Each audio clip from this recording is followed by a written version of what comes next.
Good morning student. आज आपका विषय है हिंदी व्याकरण और पाठ है लिंग। लिंग एक हिंदी व्याकरण का महत्वपूर्ण अंग है और ज्यादातर लिंग निर्धारण करते समय कठिनाई महसूस होती है। तो स्पष्ट रूप से अगर हम सेंटेंस बनाते हैं तो अंतिम परिणति तक पहुंचते पहुंचते कभी कभी ऐसा लगता है कि इस शब्द को हम स्त्रीलिंग माने या पुल्लिंग माने। तो पहला तो लिंग का अर्थ समझिए कि लिंग होता क्या है। लिंग यानी प्रतीक,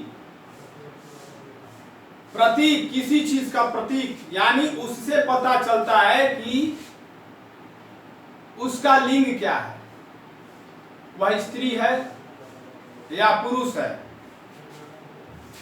परिभाषा के रूप में शब्द के जिस रूप से स्त्री या पुरुष जाति का बोध हो उसे लिंग कहते हैं। जैसे लड़का, घोड़ा, लड़की, कुतिया, कुत्ता इत्यादि। लिंग के दो प्रकार होते हैं। पहला प्रकार पुल्लिंग और दूसरा स्त्रीलिंग। तो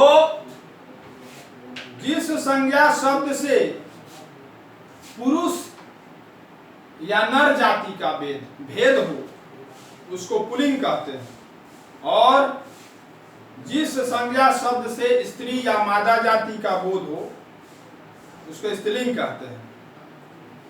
तो पुल्लिंग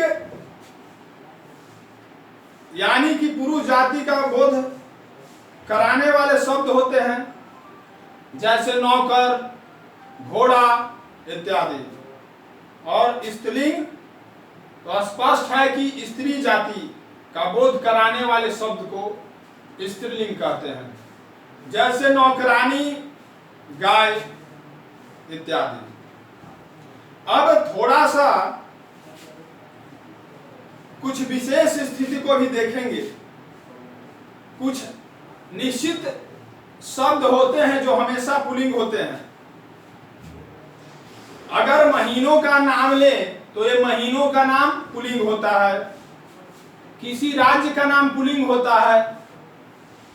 जितने भी पहाड़ों के नाम हैं वो सब पुल्लिंग में आते हैं। दिनों के नाम पुल्लिंग में होते हैं। पेड़ों के नाम भी पुल्लिंग में ही होते हैं। सिर्फ एक पेड़ स्त्रीलिंग होते हैं, इमली। इमली जो है स्त्रीलिंग होती है। गृहों के नाम पुल्लिंग में, देशों के नाम पुल्लिंग में, समुद्रों के नाम पुल्लिंग में। तो इस तरह से ये कुछ खास प्रकार के शब्द हैं जो पुल्लिंग में आते हैं।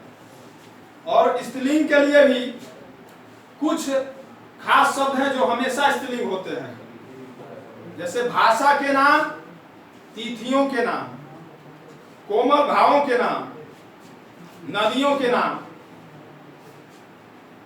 बोलियों के नाम और लिपि, ये सब क्या है? स्त्रीलिंग होते हैं। तो अब एक और विशेष बात है कि जो पुल्लिंग और स्त्रीलिंग न हो। जैसे कि कभी कभी ऐसे शब्द आते हैं जिसको स्त्री यानी स्त्री जाति के लिए भी उस शब्द का प्रयोग किया जाता है और पुरुष जाति के लिए भी उस शब्द का प्रयोग किया जाता है। तो जितने भी पद हैं, जैसे प्रधानमंत्री, प्राइम मिनिस्टर, राष्ट्रपति, टीचर, डॉक्टर, तो एक लेडीज भी डॉक्टर हो सकती है, एक जेंट्स भी डॉक्टर हो सकता है। तो ये एक तरह से कॉमन जेंडर के अंतर्गत यानी उभयलिंग, जो कि आपकी पाठ्य पुस्तक में इसको अभी चर्चा नहीं हुई है उसकी। तो ऐसे शब्द उभयलिंगी हो जाते हैं। उभयलिंगी यानी पुल्लिंग के लिए उस शब्द का प्रयोग होता है और स्त्रीलिंग के लिए भी प्रयोग होता है। जैसे राम एक डॉक्टर है और सीता एक डॉक्टर है, तो यहाँ डॉक्टर जो है राम पुल्लिंग के लिए भी है, सीता स्त्रीलिंग के लिए भी है। इस प्रकार से ये उभयलिंगी हुए और भाषा में इसका बहुतायत प्रयोग होता है। अब स्त्रीलिंग से पुल्लिंग बनाने के लिए कुछ नियम है। कुछ शब्दों में ई लगा देंगे, कुछ पुल्लिंग शब्दों में ई लगा देंगे तो स्त्रीलिंग हो जाते हैं। जैसे पुत्र तो पुत्री, नर नारी। कुछ शब्दों में या लगा देते हैं तो स्त्रीलिंग, वह शब्द स्त्रीलिंग हो जाता है। चूहा पुल्लिंग हुआ, चूहिया स्त्रीलिंग हुआ।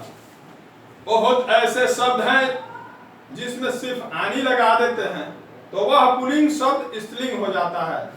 ठाकुर तो ठाकुराइन आइन, सेठ का सेठानी, नौकर का नौकरानी। तो ये शब्द जो हैं आसानी से आप याद कर लीजिएगा, बहुत ज्यादा नहीं है।